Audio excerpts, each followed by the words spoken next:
Welcome to the Top Order podcast. Just the three of us this evening, Stu, Binksy and Baldy, on this episode of our T20 World Cup Super 8s preview, I think it's fair to say. We're going to talk the best performances from the past week or so. Did Australia do England a favour? South Africa coming through in the clutch and a bit of DRS drama as well. New Zealand's lacklustre exit. And of course, we will preview both groups of four, which makes 8 in the Super 8s of the T20 World Cup. All coming up on the Top Order podcast. Stay tuned. Well, boys, just the three of us here this week. Attention is all now in the Caribbean. So I'm sure we'll talk about it through the course of the podcast, but we say farewell to Florida, Dallas and New York. And hello. I thought you were going to say New Zealand there. Yeah, well, absolutely. They're on NZ9 at the moment. I'm on the way back from wherever their connecting flights are. But I'm sure we'll talk a little bit about what we felt the US leg of this tournament has felt like and has done for the game. But I think let's start, Lippy. You've done a bit of prep, I think, and kind of got us to the stage where we know what the groups look like now. We've had a bit of cricket today. Wasn't actually impacting the final 8. But yeah, has seen out that first stage of the tournament. And we've got our Super 8 starting in a couple of days' time, haven't we? So yeah, give us a bit of a rundown on where we're at as of Tuesday, the 18th of June. Yep. So yeah, in a couple of days' time, all the Super 8 stuff happens. They split into the two groups. I think anyone watching this will already know that. But the groups are India, Australia, Afghanistan, Bangladesh in Group 1, and then USA, England, West Indies, and South Africa. Obviously, the name that jumps out there is the USA qualifying. You know, we saw that over the past week.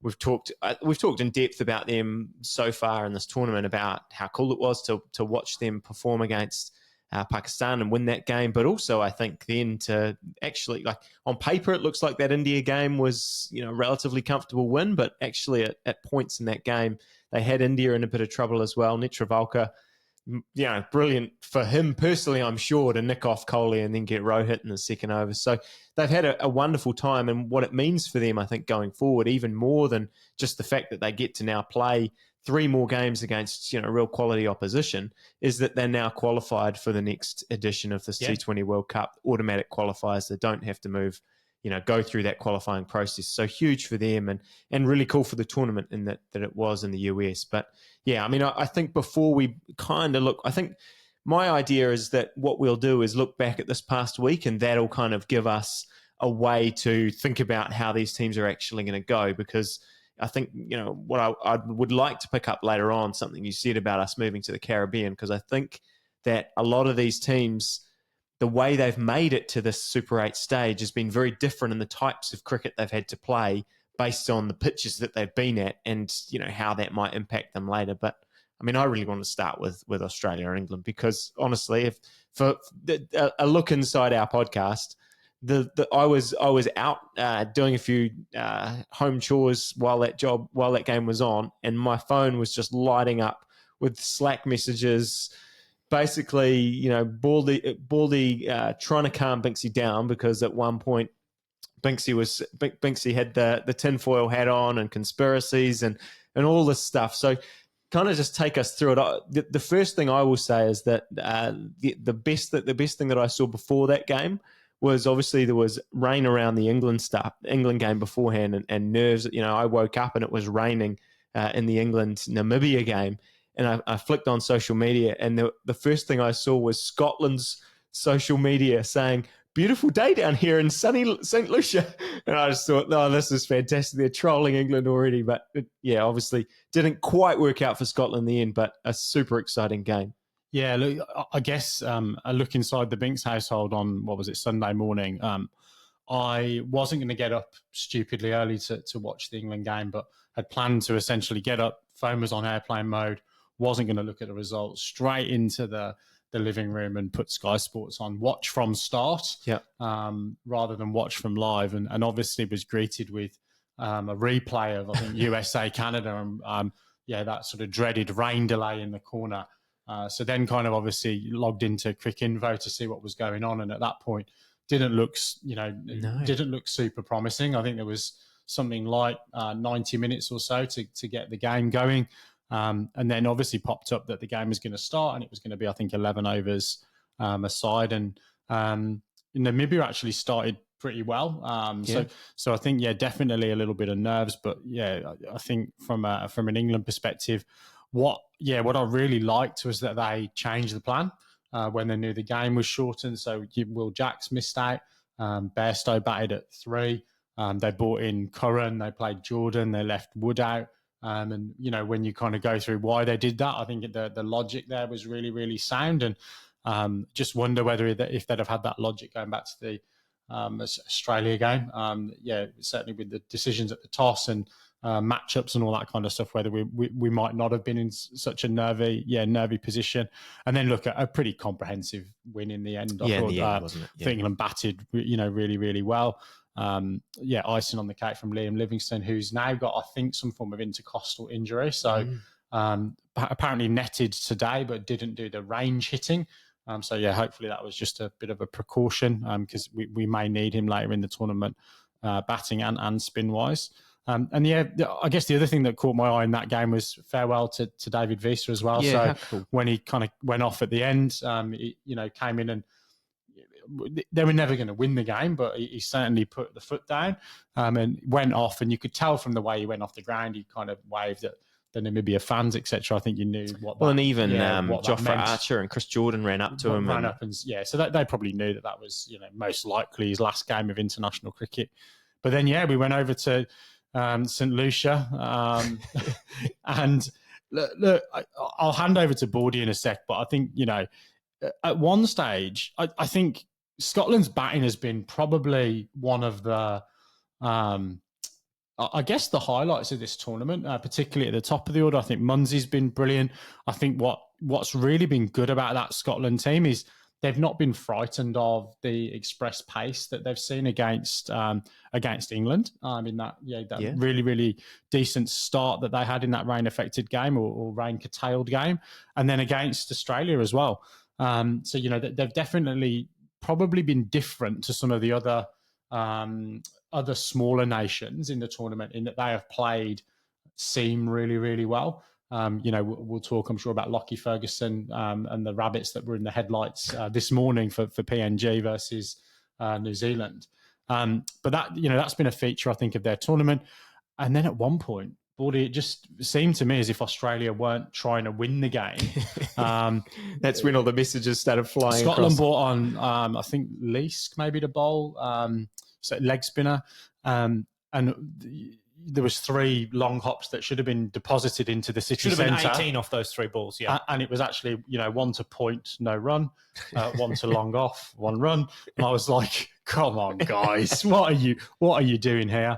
But then look, Stoinis just kind of came alive, hit a ball down the ground, the reverse hit that he's been working on, and he just looked like the game was in slow motion for him for his last 25, 30 runs, and showed what an important fixture of that side is going to be. But I've got to admit, I was a little bit worried that Australia were going to try and make it sort of lose by 15 and then give credit to the Scotland bowlers and then, go off into the team room and piss themselves laughing that they'd knocked out the old foe. The old foe. Yeah. I mean, Australia looked, and I just wanted to pick up on one of the points you guys made earlier in that Scotland played without fear in that game against Australia. And for the first half of both innings, Scotland were the better cricket side. They played the better cricket. And not only did they play the better cricket, they looked like the more professional outfit. Australia, particularly in their fielding innings, but also in the first 10 overs of their batting, did not look like a side that turned up on the day. I was sitting on the couch and I was watching the game and just could not get out of my head that image from one of the Star Wars movies of sort of Luke Skywalker looking off into the distance as he was being berated by Yoda. And you all know what he was thinking. He was thinking one or two things, Luke Skywalker. He was thinking, this planet is so moist.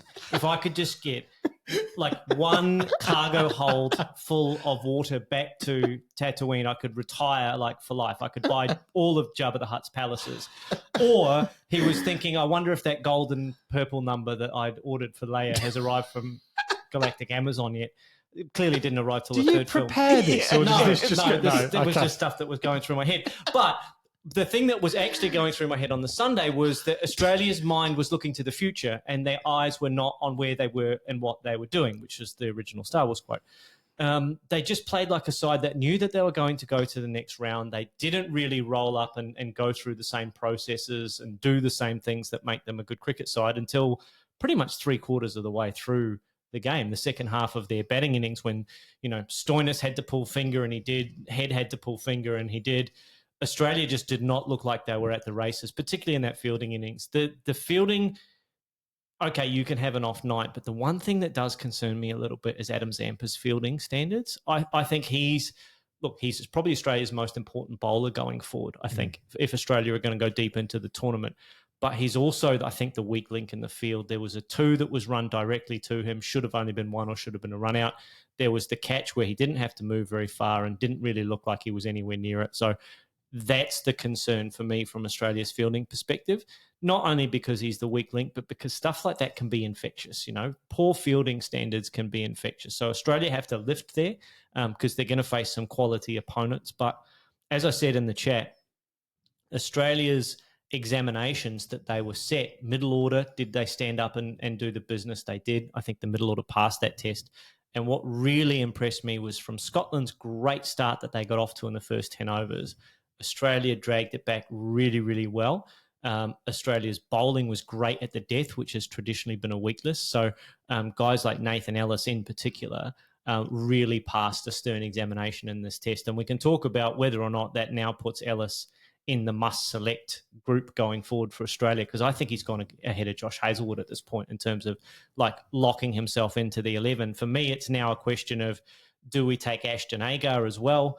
Or do we take Pat Cummins? I think Pat Cummins is probably a better bat, probably a better sort of into the wicket type of bowler, but Ashton Agar does give you that spin option, which could be very important going forward. Yeah. What about, I guess, the middle order? We've not seen a massive amount from Mitch Marsh in the tournament. I know it's only been four games. And then we've not seen Maxwell, which isn't normally a worry. We did see Mark Watt bowl that ripper to Maxwell. Yeah. So where are are there batting concerns for Australia, or do you expect Marsh and Maxwell to come good? Maxwell's a concern. Maxwell's a concern because not only was he not in great form in the IPL, you can just see by looking at the way he goes about his batting at the moment that he is thinking about so many things. He's trying to premeditate what he's going to do to try and get himself out of that mindset. I think if I was Maxwell's coach, I'd be just saying to him, go back and watch your 200 in the World Cup where you couldn't premeditate your movements because you couldn't physically move. He was just standing there reacting to the ball that was bowled at him and then hit it.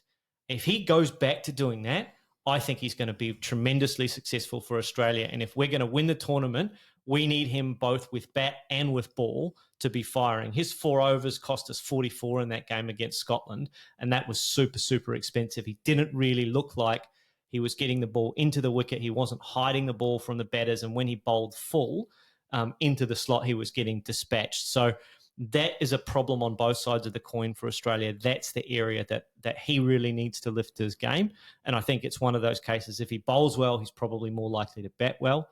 But he just needs to stay still because he's trying to do too many things at the moment. You saw him in that innings against Scotland, moving all over the place before the ball was bowled, trying to change stuff up. Just stand still, hit the ball. Lippy, a word about Scotland from you? Well, yeah. So, I mean, definitely, we often think about the performances of the week and stuff. And Brandon McMullen was one. I mean, you were talking about the seam before. I was super impressed with McMullen. I mean, I've been impressed with him all tournament actually, but and the way that he actually dealt with the spin in this game, he kind of dealt to Zampa. He got on top of Agar. He got on top of Maxwell, and he's just demonstrated like. This is going to sound. This is not meant to sound demeaning in any way. But he's playing brilliant cricket shots, which is what you'd expect from a Test playing nation or a top class player. And he looks every piece that player. Like he has been, absolutely outstanding. I've thought throughout this whole tournament, and he would not like having to sit through New Zealand's batting for the last 4 games. he would have looked brilliant in our middle order. I mean, obviously completely different pitches, which is kind of a question I've got to throw to you guys in a minute. But yeah, I've been super impressed with the way he's gone about things. I could not agree more. He looks every inch the franchise player, big tournament franchise player. He was giving me conniptions in those first 8 to 10 overs because no matter where we bowled to him, he dealt to Australia. And that's the most sixes that have been hit by, equal most number of sixes hit by an opposition batter against Australia in the T20 World Cup at 6.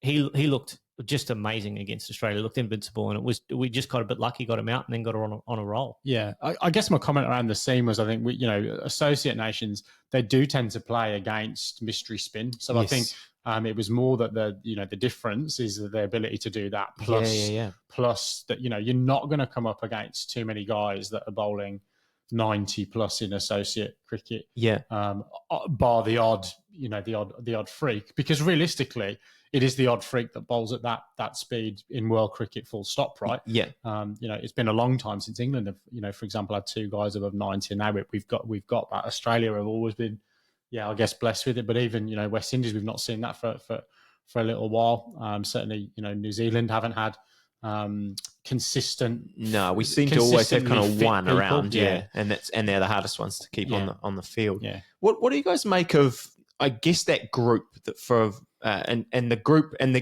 venues that you guys have played at? Because I think that in particular, the group that Australia and England have been in and come out of has been the place, the locations where the pitches have been the best and most conducive for batting, at least. Like if you look through, the first one in Bridgetown wasn't very good, but after that, and actually, I think it's Bridgetown, and I've got it written down somewhere.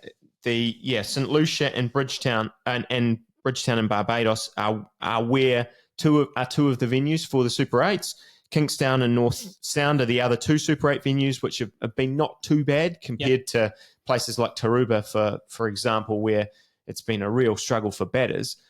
What do you make of that compared to, I'd like to get to South Africa and their sort of path in a minute, but when we run through South Africa's numbers, South Africa have played 4 games, they've won all 4 of them, but they've scored 115, 113, 106 and 80, and they're 4 from 4. Whereas you look at Australia, they've scored, almost, I think I wrote them down as well, but they've scored 180, 100, they've been scoring decent scores for most of their cricket. Yeah, look, I think coming off the back of the IPL, this was always going to be a conversation because we saw such high scores, and we talked in the preview show about the impact player having a bit of an impact. Surprisingly, we talked about I think the size of the grounds. We talked about spin potentially coming into the tournament as the pitches wear a little bit more, and I think we will see that in the Caribbean. We've historically seen that in the Caribbean over the course of the last wee while. I think probably the thing we didn't talk about is there's been a lot of games where it's been a must-win game because we've had not necessarily upsets, but we've had unexpected results that have thrown the group, wide open.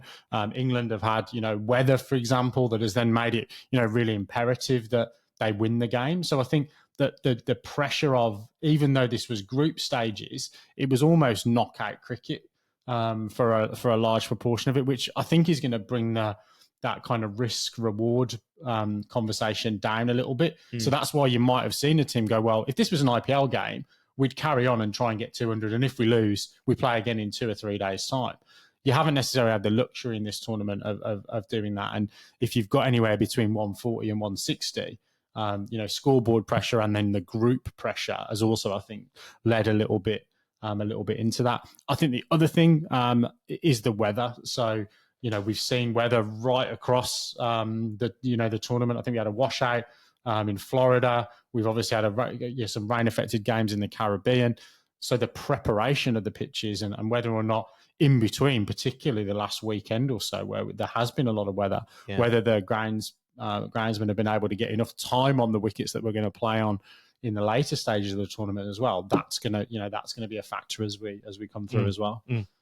Yeah, and it's all going to be pretty quick, from here on in. It's sort of, like I said, it's Thursday, so a couple of days' time, Super 8 start, and then everyone's playing every couple of days from then on. basically till the end of the tournament, as long as you're in it. So, yeah, we've only got another 10 or 11 days until we're crowning a champion. So there's a lot of cricket to be played in a very short order.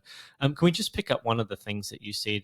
And it might be for after the show, but some of the things that we talked about, points that Raj made in the lead up to the pod, to the World Cup, were around the venue preparation. And I think there's a conversation to be had really around some of the venues and the equipment, not necessarily the effort and the manpower and the intent to get good cricket surfaces going, but just some of the standards of the equipment, particularly in that Florida setup where they weren't able to cover all of the ground. They almost had washouts on sunny days that, otherwise if you had a good draining ground, you would be able to get much more cricket on. So I think there is a conversation to pick up around what do we need to do to improve the standard of tournaments like this going forward, particularly if we're going to bring them to venues that haven't hosted big tournaments before or aren't traditional first class or international venues. Yeah, there's a bit of chicken and egg with that, though, isn't there? The US now, you would argue, we hopefully have a foothold for cricket in the US. Yep. The money now goes into levelling that outfield, sticking sand and drainage and making 100%. it into an international. 100%. But I mean, but again, we'll talk about this more later. But if FIFA were able to put vast amounts of money into football fields here in New Zealand for teams to practice on in the lead up to World Cups and so forth here in New Zealand, then surely there's enough money to make sure that the Super Stopper doesn't run out of petrol in the United States. So that's bizarre. And that they have enough covers to cover the field if it's not going to drain well. So, just those things that need to be taken care of going forward. I don't disagree. I think FIFA's bank balance probably a bit better than the ICC's. Yeah, I would say so. Yeah, entirely possible. Especially all the... particularly in that area of the world. I'm not going to comment on that, but just that there are documentaries. Other documentaries are available if you want to upskill yourself on things happening in FIFA in this particular area of the world that we're talking about. But we'll focus on the cricket and all the positives. Lippy, do you want to guide us to where we're going next? Well, I'd like to stick with South Africa because I've found them a fascinating case, well, not necessarily a case study, but fascinating side to look at in the way, like I've just run through their scores, 115 against Nepal, 113 against Bangladesh, 106 against the Netherlands, and 80 versus Sri Lanka. You read those scores on paper and you think they probably haven't had a very good tournament, but they're 4 from 4. Somehow they are coming through in the clutch for the biggest change in South Africa's World Cup history ever. You heard it here first. We talked about the preparation. We talked about all the maths that they'd been given. They knew exactly what Nepal needed. I actually really felt for Nepal in that game. Wasn't it heartbreaking? They really could have got through and taken a massive scalp against South Africa in that game. They probably really should have won. Coach Sanjar, he's going to be thinking about that last ball for a long time, I think. Well, the last 2 balls, he's missed both of them. And then that goes through the keeper. He thinks he's home, so he slows down. Yeah. Full credit to Heinrich Klaasen for actually staying alive. Yeah, absolutely. And we'll talk, I think, about the DRS piece, but I do want to... Raj isn't here, so I'm going to award an honorary turquoise cap to Sompal Kame from that game because he hit Norkia for an absolute... I think Danny Morrison would have called it a big bomb in the Bridgetown or wherever they were playing. Like he would have definitely got some alliteration in there, and some sponsors. Yeah, there was certainly a DLF maximum, but the sound off the bat and the crispness of that shot gives. Yeah, it was a bit leg side and agricultural, but as is my want, I quite like. You take them where you get them when you're playing against opposition like that. Yeah.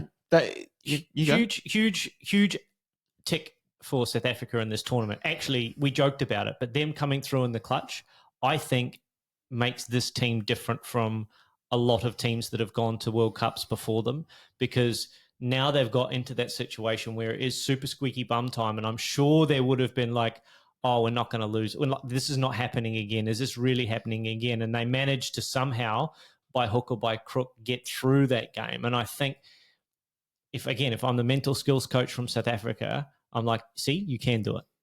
Put all the rest of the stuff away. This group is different. You guys are special. And you found ways to win low-scoring games of cricket. You found ways to win ugly. This hasn't been the, we're going to make 220 and then restrict sides to 180, 190 type of cricket that they've been playing. They've been playing very, very close games. Well, low-scoring games, let's call them that, throughout the tournament. And they've still managed to get wins. So I think this is a very different South African unit going forward. Much more equipped, I think, to handle the big occasion this time around. If I want to play devil's advocate here, I would say they obviously they're playing Nepal there. They just about bombed that game. They were in a situation where they should have lost. I will give them credit for that. Go to the Bangladesh game, and they need, or Bangladesh needs 6 off 2. Maharaj bowls the biggest full toss that Mahmudullah should have hit out of the ground. I mean, good on Markram, takes that catch. Well done again. Then 6 off 1, he bowls another giant full toss, and it again doesn't get hit out of the ground. I think they've been quite lucky in that sense. They've also, their batting has been, I think they've been 20 for 4. It feels like in every single game, if not I think they were 3 for 3 in the Netherlands game. I just don't know what to make of them, because they've had one contribution from Miller, which was a crucial contribution, one from Klaasen, which proved pretty crucial as well. I think Reza Hendricks got off to a start in that Nepal game. I don't know.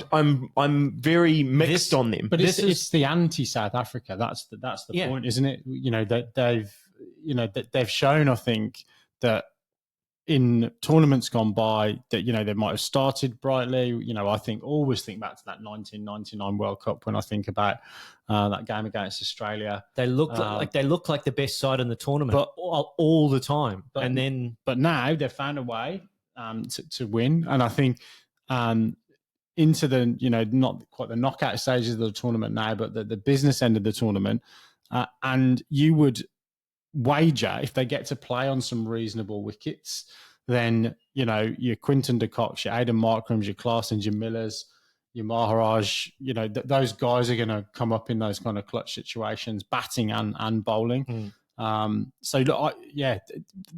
It's the opposite to the way that we perhaps normally see. Exactly, them go, and this is what I think makes them so dangerous, is that we've not seen anywhere close to South Africa's best yet. So if they can pull it out against, they've got United States in a couple of days at North Sound, then they've got England at, I'm going to pronounce this incorrectly, but Gross Islet, and then again West Indies to finish at North Sound on the 24th of June before the semis and the finals. Can we mention the not quite controversy, but the DRS let's talk about that in that game briefly? Thoughts, Stu? I know we tried to hash out how we'd fix it before we came on air. Yeah, well, I mean, we should give Raj some credit. I mean, I think Raj mentioned this on a podcast, 18 months ago, 2 years ago, when we were talking about the DRS rules, that sometime something is going to happen where somebody's given out in a crucial moment of the game, and then it's going to go for 4, get overturned, the example we always talk about is, what if it's the last ball of a game and a side needs 2 runs, gets hit on the pad, same kind of scenario as this one. So anyone who hasn't seen it, was going down the leg side, flicked the pad, went for 4 leg byes,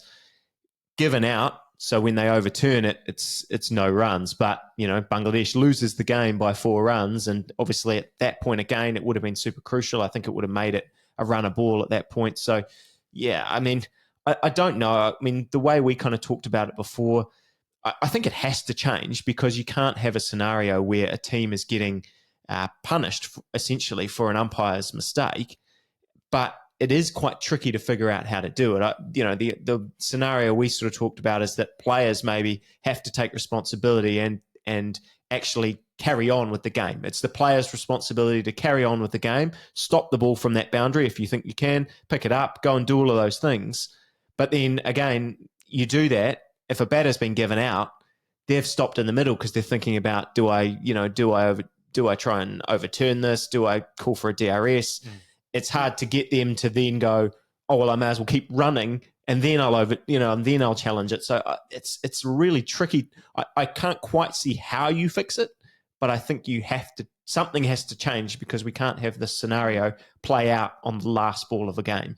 Yeah, well, I mean, Baldy's probably the closest we've got to an umpiring expert on the pod with his dad's background.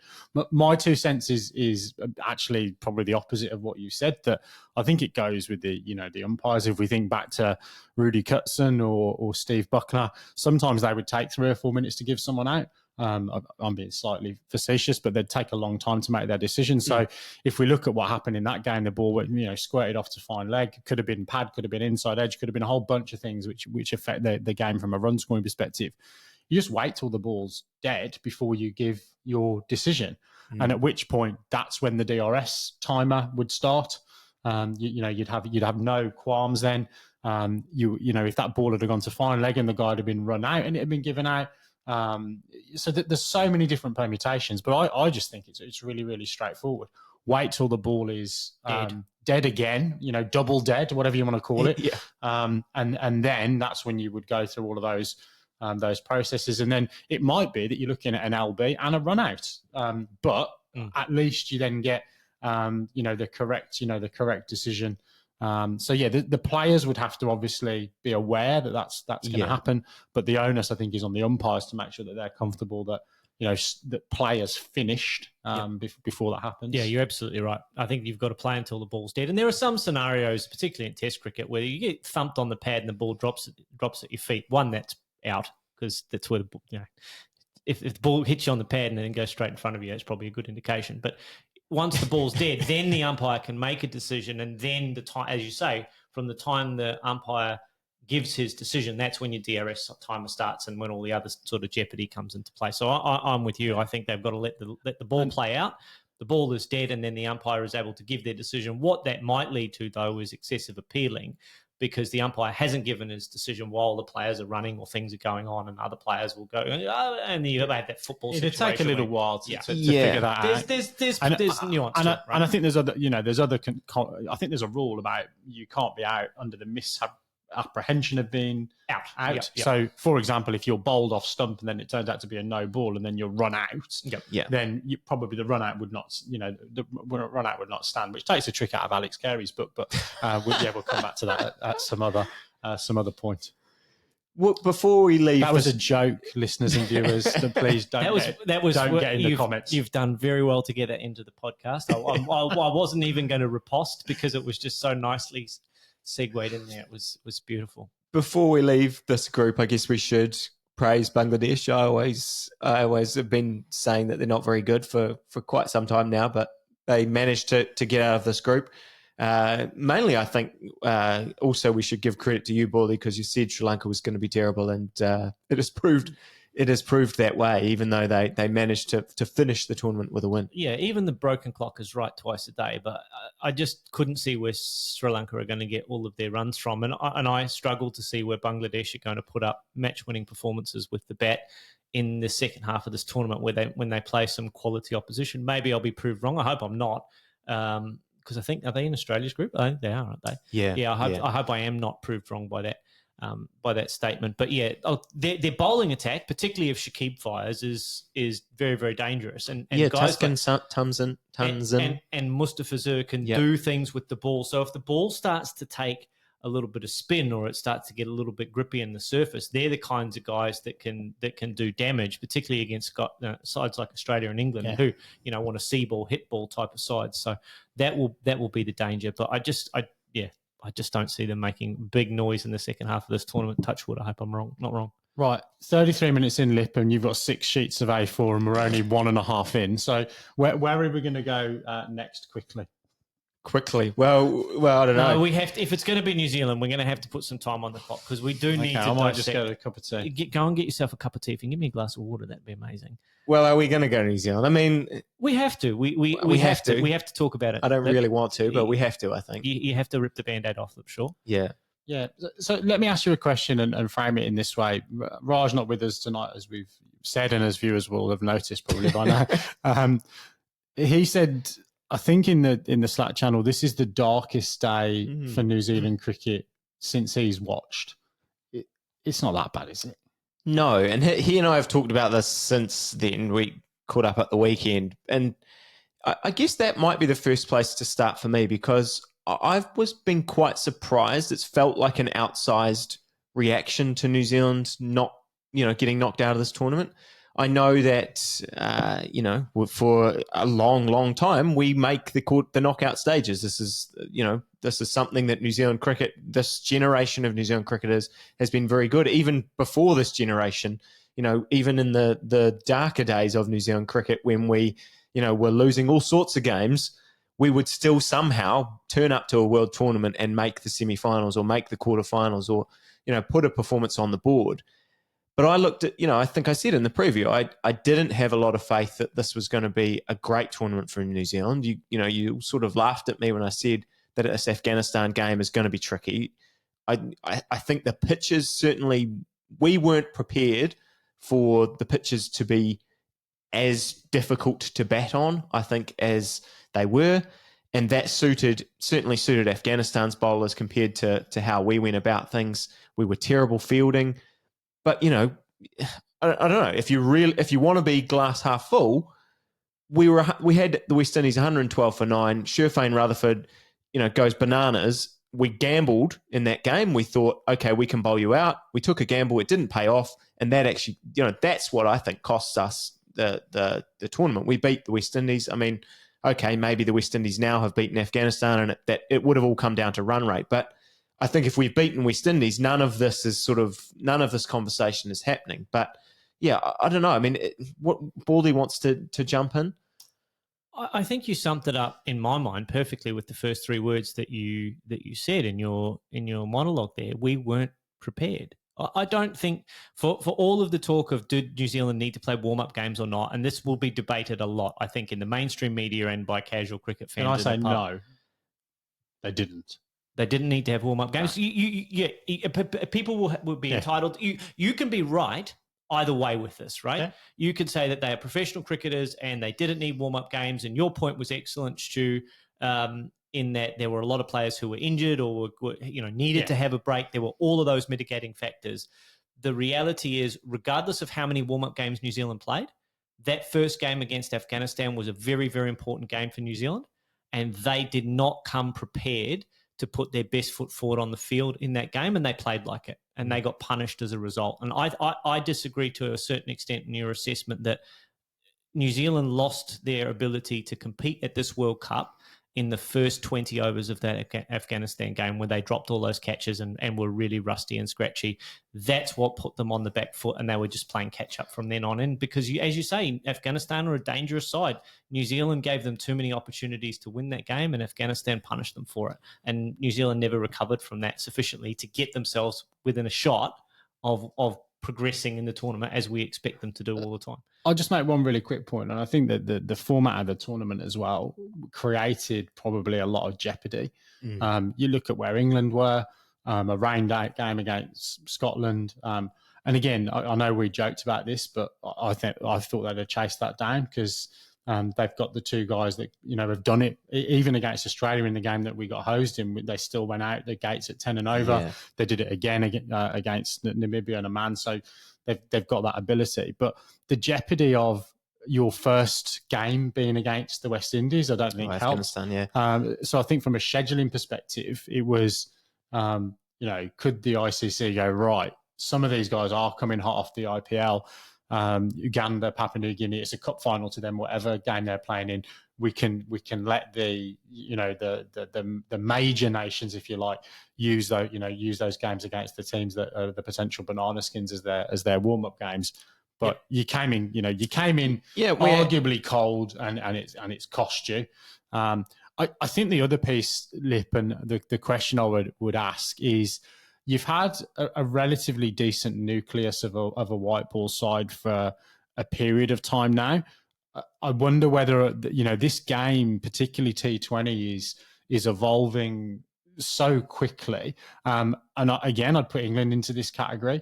Is there actually a little bit of a danger that your personnel and the way that you play the game is behind now what's required from some of the teams that have made the Super 8s as well? Is it a bit of an old-fashioned template? Oh, I think there's not a danger of that. I think that is the situation. And I think probably when you look at this side, I've written down in my notes that this T20 side has never to me felt like it has an identity. I guess for the New Zealand ODI side and the Test side, I've always felt like I know how we're going to go about winning this. Like how, if we play well, this is what we're going to do. And the T20 side, yeah, it just doesn't feel like all the pieces are kind of making each other better necessarily. We're still in a way kind of set up around Finn Allen going hard at the top, which is, he's 50-50, whether that comes off, maybe even less than that. Well, it's been less than that in this tournament, unfortunately for him. We've got Conway and Williamson, we talked about, feels unfortunately like a player from 5 years ago in T20 cricket. He's certainly being phased out of the IPL, it seems like. In a way, I think that maybe I think we have to use this as a good thing. Basically, New Zealand cricket has to look at this and go, okay, this is now a reset time. Like we were so fortunate with the sides that we had that we could just say, we put this side together and we make the knockout stages. Like we are that good that we can just keep bringing this core group of players. They're so experienced, they're so skilled, and they will figure out a way to get themselves into this knockout stages. They haven't now. Yeah. And now it's time to go, okay, well, how do we want to play our T20 cricket? Like, I actually think that's the first question to answer for New Zealand cricket, to go, okay, like what style of cricket do we want to play in our T20 game? And then once we figure that question out, we actually build the side to fit all of those pieces, and we actually figure out, who the leadership of that side is, whether it is Kane or not. I mean, I think in 2 years' time, probably it isn't Kane in the T20 format. I hope he'll still be, the leader of our one-day side, and I hope that he'll still be a key part of our Test side in 2 years. Who knows what sort of career pathways are going to go for I certain wonder players. if he's in the side in 2 months, mate, to be honest. That's what I mean. Yeah. I think you have to make that. I think now is the time to make that decision with your T20 cricket and go, we're in a situation where, if you look at New Zealand's calendar, basically the next 8 months is, I think, or maybe it's not that much. Maybe the next 6 months we play a bunch of Test cricket. We go to the subcontinent and we play against, I think, Afghanistan, India, Sri Lanka. Then we have that home series against England. And then it all becomes white ball stuff. We play the Champions Trophy, and then we kind of go into build up for the T20 World Cup. So we've got a while to sit there and think, okay, what does we want our side to look like in this T20 World Cup in 2026, when the scheduling thing will not be an issue for New Zealand. It's going to be in February and March before the IPL. All the people complaining about scheduling. I think that your real issue is that we've got this World Cup a week after the IPL. That's the problem. That is the problem. It's not that New Zealand didn't play a warm-up game. It's that this tournament was built or was scheduled a week after this major tournament that everyone around the world wants to be at, because that's where, particularly for sides like New Zealand, they get their revenue. But, I think it's actually time now for I don't even think they're necessarily hard questions, because, like I said, 2 years' time, I don't think those guys will necessarily think they're there anyway. But the hardest thing, I think, is I guess we haven't played the kind of cricket and white ball stuff. We've never really, apart from, what McMullen tried to do in that 2015 World Cup, we've never really framed our white ball cricket like that for quite some time. Yeah. And I think that that's the way the T20 game is moving, and we have to start thinking about which kind of guys can come into that side and fill those roles. In defence of the team that they sent to this World Cup, I think that there were a number of players there that were well suited to perform on the kinds of wickets that you expected to see. They just didn't perform to their own expectations or to the expectations of their fans. I'm talking about, in this case, Devon Conway. I'm talking about Kane Williamson in particular, to a lesser extent, Daryl Mitchell. Those guys that are normally the engine room of New Zealand's batting, and the guys that are, for their international careers, super, super consistent players, super consistent, were inconsistent in this tournament and didn't, achieve the lofty expectations that I think we as New Zealand cricket fans set for them. That's, I think, part of the analysis and the wrap-up is, I think you had, to a certain extent, the right guys in the team for the tournament that you were playing in, but they just didn't perform. Whether or not those guys are still the right guys, those and others are still the right guys going forward, again, different question. Well, and again, I think glass half full, you'd go, we should have taken all our catches against Afghanistan. We'd have been chasing 110. And then you bowl West Indies out for 115, which you probably should have when they were 32 for 5. And we only need to get 120, and we would have won both those games, and we'd be having a completely different conversation, because we'd be going, look at all these experienced bowlers of Southey and Bolt and Ferguson, who's just broken a record, as you mentioned before, Santner. Here we go. We're going into better pitches now, and these guys are going to come in. So, yeah, I agree with you. I don't think that we should have picked a different side necessarily. Now that this has happened, a whole bunch of people are saying, oh, well, these guys shouldn't have been in the team to start with. I think we had the team there. We just didn't play well enough. We missed opportunities in all of those games to wrap things up. We took some gambles about the 8th, 19th and 20th overs that really hurt us in terms of the bowling. And it didn't pay off. But now is the time to go, okay, cool. Like, what do we do now? And I think they actually have to make that call and start planning, because it's always felt to me like T20 cricket has been the third format, the one that we kind of go, oh, yeah, we'll just throw some players in there and pick whoever needs a bat to have a bat. And now it's time to actually, like, this is a big part of cricket now. As much as it's our third format, probably for the three of us on the podcast now, they have to take it seriously. You mentioned the 19th over decision. There are a couple of other things that I picked up on in the tournament that were a little bit perplexing to me, things that were off-brand in the way that I watch New Zealand play cricket. How much do you think the lack of preparation, if you want to put it, like, regardless of what the preparation was, how much do you put that down to impacting the legacy of Kane Williamson as a captain and also Gary Stead as a coach and the coaching staff in general? Because they're the guys that prepare the team and get the team ready. They're the guys who are making crucial decisions like, should Daryl Mitchell bowl the 19th over of the innings? That's such a crucial over of T20. How do you think the tournament as it's played out will impact the legacy of both of those kind of stalwart guys that have been around New Zealand cricket set up for a long time? I don't think it's going to affect Kane in any way. I mean, Kane's, he's up there with the greatest player that's ever played for New Zealand, and a couple of bad decisions, a couple of decisions that didn't go our way in a T20 World Cup that obviously, as I said, people care about, but I don't think people care about compared to what all the tournaments and stuff that he has achieved so well, and I don't think that's going to be a big issue. I do think people. At the moment, certainly Gary's taking a lot of stick. His legacy, I suppose, as a New Zealand cricket coach, you would look at it and think that he's one of, I think in time, people will actually look back at his tenure and go, he's one of our most successful coaches ever. But I think at the moment, he's probably the one that's bearing the brunt of, why have you picked Henry Nicholls for so long? Why wasn't Ravindra playing in this game? Why wasn't I guess all the decisions are, and ultimately that's what happens when you're the coach. You're the one, depending on how you organise your side, but generally you're the one making the final decision on the personnel at least and a lot of the tactics. So, yeah, I do think some of the stuff is hurting him at the moment, but, I suppose we'll see in the next, I think this next year, I mean, he's through till the end of the World Test Championship cycle. So I think that's about another year or so. And then I think we will see a refresh in the coaching staff.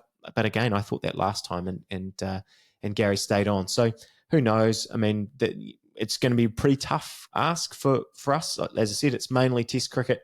But then we go into that Champions Trophy. Obviously, if we won that and that they all signed off with that, then again, legacies change. Legacies kind of change pretty quickly. But yeah, I think the one person who is being hurt the most, probably from if you want to frame it in a legacy way, is of how the past 12 months have gone, is probably Steady.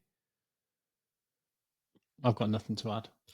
Well, yeah, I mean, it is going to be a period of transition for New Zealand on the back of this World Cup. I don't think we'll see much more of Trent Bolt. Tim Southee's towards Trent Bolt's retired. Yeah, so yeah. Well, he hasn't quite. I don't know. That it was a bit of an ambiguous statement. He said this is his last T20 World Cup. So okay. I don't know if that means that he's in the. Then Kane said that it was going to be his last ICC tournament. So I don't know if that means he's definitely not playing in the Champions Trophy. And if he's not, then he is kind of done. So I don't know. I mean, feels like they've got to find some way to kind of say goodbye to Trent Bolt. even as ridiculous as that sounds. If this was the last game of T20 international cricket for Kane Williamson and Trent Boult for New Zealand, it would be a sad way for their tremendous careers to end for New Zealand. They've had such success over the course of their careers. They've punched above their weight. They've been tremendous servants of the game, and I mean that in the true sense of the word. They have been tremendous servants for the game here in New Zealand. Bolt's broken ground in terms of contractual stuff. Kane will go down as one of the best players ever. We're not even talking about Tim Southee, who's towards the back end of his career as well and is a tremendous servant for the game in New Zealand. But he hung up the boots, Tim Southee? No. But all of those guys are nearing the back end of their careers, and it would be a real shame if their last outing in a New Zealand jumper looks like this and goes. Well, it's not. I mean, Southee's still our Test captain, right? He's going to be around. No, I agree. But yeah, the T20 format, like I said, I think that next T20 World Cup side is going to probably look very, very different from the one we've had. So yeah, I don't know. It's TBC on Trent's future is I mean, like we just said, that could be the last game. There's you start to read the articles of the Southee and Bolt articles together and all of that kind of stuff. So I think the reality is we've seen a lot of ICC World tournaments quite close together. So we probably haven't seen those real big bang decisions. Whereas realistically, historically, that's what we have seen. We've seen the World Cup, whether it's win or lose, be the end of a cycle, the end of the end of a little bit of a journey for teams. I'm just and we can't all be David Warner and we're just our final. And we're just trying to think of some, examples of that. And the only one I can think of is Liam Plunkett, whose last game of one-day international cricket for England was that World Cup final, and then never seen again. But I'm sure there's others. We go back to some of those Australian sides, 99, 2003, 2007. I'm sure there were some that was their last. Their last swan song. Their last swan song. Yep. Before we leave this group, I guess West Indies. They seem to be flying now. I guess what stood out for me the most in their game against New Zealand, and like I said, 112 for 9 on paper. Again, it looks like Sherfane Rutherford has saved them, but the way that their batting lineup is set up, I think gives them so much. You talked about having no fear. Their batting lineup, they can just keep going, and they were 32 for 5 in that game against New Zealand. And a lot of teams would have had to go into that mode that you guys talked about before, where you go, okay, well, there's jeopardy on this game. I have to actually kind of try and eke out 120. And in a way, they sort of did that. But they did it we're still going to try and get as many as we can get. And we're going to go for boundaries, and we're going to go and do that. And, we saw it today against Afghanistan when they scored 96 in the power play. Nicholas Pooran, the most bizarre kind of stats for Pooran. I wrote them down because they were so weird. His first 13 balls, 36 runs during the power play. Then he scored 19 off his next 27 balls. So you're kind of like, what are you doing in the middle here, Nicky P? And then he hits 43 off his next 13 balls at the death and, gets run out for 98. They look a super dangerous side going into this Super 8 stage. Yeah, he's the tap, isn't he, Nicholas Pooran? You can turn him on and off immediately. I just love the way that their side is set up. If they can get something out of their opening combination, they are just so dangerous from basically 3 through 8. Just all of them are super dangerous. 3 through 8 or 9. When you've got Andre Russell coming in at 8, Romario Shepherd at number 9, sometimes Rodman Powell. Yeah. So that they can just keep going. It gives them the luxury that a lot of teams don't have. A lot of teams are having to sort of finish at 7, I guess, with your batting, and a lot of T20 sides pick 4 bowlers, 4 specialist bowlers, and then you try and make up. But when you can bat legitimately down to 8 or 9 with power hitters, you can just keep going kind of the whole way, and it gives them a huge advantage. They're the deepest batting side, I think, left in the tournament from 1 through 8 or 9 or whatever you call it. I mean, South Africa, England, Australia, India bat a little bit deeper now. If they play Akshar, if they play Akshar at sort of 8-ish, or they play Jadeja at 8, they bat pretty deep. But then 9, 10, 11 are there's a bit of a cliff there. Yeah. Australia are a bit the same. England not quite so much because you've got Mo if Mo bats at 8 or whatever, then you've got a little bit of batting there. Well, and Adil Rashid, who's got 10 first class hundreds, batting at 10. Yep, exactly. Yeah. Yeah, and I think the other thing is they've got some bases covered with the bowling as well. I think Moti's been really good. Yeah.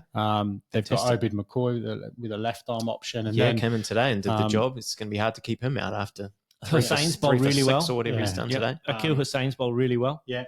And then, they've got the luxury of Jay Ross, who hasn't historically always bowled lots of overs, but he seems to be fit and had a good IPL, and that kind of helps, doesn't it, with that? When you've got a fourth guy that can bowl 85 mile an hour, it's it helps. We've got this far in, and we still haven't even really mentioned India. I think largely because it's been such a quiet week. They had their game against Canada, I think it was, rained out. With their game against the US was earlier on in the week, and sort of strangish game in that I think the US pushed them quite hard. I think they would have been quite happy with getting runs from Sky, getting some wickets from Arshdeep, actually ticking some of the things that they probably wanted to see. I think they might want to see some runs from Kohli and a few more from Rohit. But again, they've been in the US, and now they're going to be going to, hopefully for their sake, and I think hopefully for the tournament's sake, the Super 8 stage we're going to see on better pitches and maybe more conducive to 160, to that sweet spot that Raj was talking about last week, where we kind of get, from 150 to 180 as your solid good score, and that probably changes things for India in terms of, giving them the opportunity to get away to a flyer with some of these guys. Yeah, I mean, look, you've seen plenty of press, I think, about the fact that, Virat Kohli and Rohit Sharma and others have been able to walk around New York almost no one knowing who they are, given, the fact that cricket isn't a huge sport. And that feels a little bit like their tournament. We haven't, probably other than that India-Pakistan game, which obviously was a talking point in the first week of the tournament, and was, brilliantly attended and wasn't a bad game of cricket. And I think India might just be sitting there going, do you know what? Just quietly, whilst this group probably on paper looked like we should definitely make it through, I wonder whether they're just thinking, hold on a sec here. This could have been very different given the pitches that we had to play on. It wasn't necessarily conducive to their style of cricket. And I think that the pitches have probably leveled that group, and certainly those US pitches have probably leveled the playing field a little bit. So yeah, I think they'll be delighted to get through in the fashion that they have, 3 out of 3 and then an abandoned match. But as you said, I think now that they're probably in, cricketing grounds that are going to suit them. If they're good wickets, they've got the batting power. If they spin a little bit, they've got the cattle to do that, and they've got the best bowler in the world at the moment in Jasprit Bumrah. Yeah. I think they'll be pretty pleased with where they're at. They're so dangerous. To me, India and South Africa are the two most dangerous sides in this tournament at the moment, because we haven't seen the best of them at all in this tournament. India have played their 3 group matches more or less in second gear. Yeah. They haven't gone past 120 in any of their games. Yes, they've been low-scoring decks, and we know all of that. They had a very, very good win against Pakistan. They defended 119 really, really well. But they haven't really got out of second gear, almost out of neutral in this tournament. And like South Africa, there's just so much more improvement left in that side. I think, even the West Indies, we've seen them, put up 220 or whatever it was against Afghanistan. We've kind of seen them play really, really well, and we can see what they're capable of. We haven't seen that yet from India, and that's what makes them so dangerous, I think, in that group with Australia, Afghanistan, and Bangladesh, because they're not going to want to lose to their Asian rivals, their Asian neighbours in this tournament. So they've got a point to prove. Yes, they've flown under the radar a bit in terms of, the coverage of the tournament, but the pressure will still be on back home for them to perform. And this is, I think, the best opportunity that they've had in a long time to fly under the radar a little bit. And I think this is, if India are going to break through and win a global tournament, it's got to be this one, because everything is set up for them. They've got all the personnel. They're all fit. They've got no excuses with guys, not being able to bowl. Hardwick's bowling. Everyone's playing, fit. They've got to go out and do the business now in the Super 8s and put a stamp, I think, by beating Australia, Afghanistan and Bangladesh comfortably and getting themselves into that semi-final with some momentum. Yeah, I think your points around it's not something I'd really thought about, but the points around actually flying under the radar a bit in terms of the tournament overall. I mean, we look back to that 2023 World Cup. They were just headline news every single moment of that World Cup. They were at home. It was a big deal, and they played like a big deal as well. They deserved to kind of get all of that coverage. But yeah, it's been a very quiet sort of opening couple of rounds for them. So yeah, and again on paper, you're thinking that they should, Australia and India are the two sides that are going to go through. I do think, you underestimate those two sides at your peril. We've already sort of seen that, this format, the wickets that they're playing on, you can't take any team lightly. We've seen, Australia have challenges with Oman and Scotland at times. Bangladesh have beaten Australia 3 times in the last couple of years in terms of T20 internationals, right? Like there's so much jeopardy everywhere. There's so much we can see. There's no rain day for the second semi-final. There's the chance of a 5-over game at some point. There's all kinds of variables. Absolute chaos. But yeah, I think if you're a betting man, you'd say India, Australia get out of that group. Who gets out of the other one? And that's that is anybody's guess. It really is. It wouldn't surprise me to name any two of those teams and say that was the two that go through, including the. I think it would be pretty stunning if the US can play those 3 teams and get out of that group. I think that. I mean, again, rain games, right? Rain games. Rain games and one bit of luck. One upset. One guy comes off. Yeah. Yep. One person stepping on a cricket ball in the warm-up. All of this could happen. Of that could happen. I mean, look, as much as it pains me to say it, your original prediction of your final 4 teams, who were they? Australia, India, South Africa and the West Indies, were they your 4 teams in the semis? I think that was it, right? I don't know, because whatever Binksy said couldn't happen because of. I think he might have thrown New Zealand in there. No, I think I think he had semi-final combos that were tough because I think my final combo was West Indies, Australia. Yeah, and that's still a chance. I'm still at the races. I like South Africa and I like India at the moment just because they've got so much more. Yeah, South Africa, Australia, that's still a chance. More gears to go. Okay. Are we about done, or have we got further predictions? I think we're done. I mean, we're going to be into the business end now. We might even do a few episodes more than a week, more than weekly, coming up now that there's into the business end of this tournament and semi-finals and all these games flying thick and fast. You might hear from us a bit more often. Absolutely. Well, we're into match 41 of this tournament, which. I think concludes with, if my maths is right, 53, 54, 55 is the final. Live maths. Yeah, live math. Always a danger on a podcast. Look at that. But next game is South Africa, USA, coming up in a couple of days' time, Thursday, the 20th of June. I've seen a few of the teams out on little boats and things like that, having a bit of R&R. Oh, danger for England to be out on boats in the Caribbean. That can't be good for you guys. Sailboats rather than pedal boats. Although Andrew Flintoff is there, actually. Is he? Yeah, he is. He's one of the assistant ambassador? No, he's one of the assistant coaches. I keep seeing his son all over social media, smashing it everywhere. Yeah, he's made that under-19 side too. Yeah, so his son has made the under-19 side, and he's also just got his first professional contract with Lancashire. So Rocky Flintoff. Yeah. Named either after a boxer or an ice cream flavour. Who knows? But look, he can play though, regardless. He can absolutely play, and if you've seen if you can see the footage on Twitter or whatever, his pull shot looks a lot like his a lot like his old man's. That is about it from us though. Here we will, as Lippy said, be back in your feed probably more than weekly over the course of the next couple of weeks as we get towards, as we've rightly said, the business end of the tournament. Most of our predictions still alive. The turquoise cap still to play. Raj isn't. Raj is New Zealand. Mine's out. He's not here. Unfortunately. But for now, it is good night and good bless from us all here in Auckland on the Top Order podcast. We'll see you soon. Good night.